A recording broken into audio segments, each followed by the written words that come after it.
Hi there, I'm Chris May, host of This Day in Weather History, a podcast from the Weather Network. Ottawa is known for snow, so for today's episode to be dedicated to a record-setting snowfall, there's definitely had to be an awful lot of snow. First, let's take a step back and take a look at the logistics of the nation's capital, that for Canada.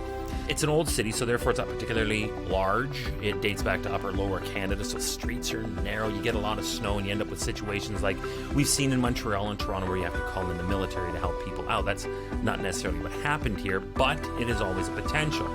It's beautiful. It's a sprawling city. It's lined with rivers, which are gorgeous through at least half the year. But in the wintertime, that also lends to some snowfall enhancement, as you could imagine, especially the proximity to the St. Lawrence. Having said all that, you also have the Rideau Canal Skateway that depends on the freezing cold for it to be that big international tourist attraction every single year. So they know that they're ready for snow and they know they're ready for cold. So they're prepared. Now, you also have the tourism. You have the international travel because it is an international hub. You have all these universities. You also have a natural population.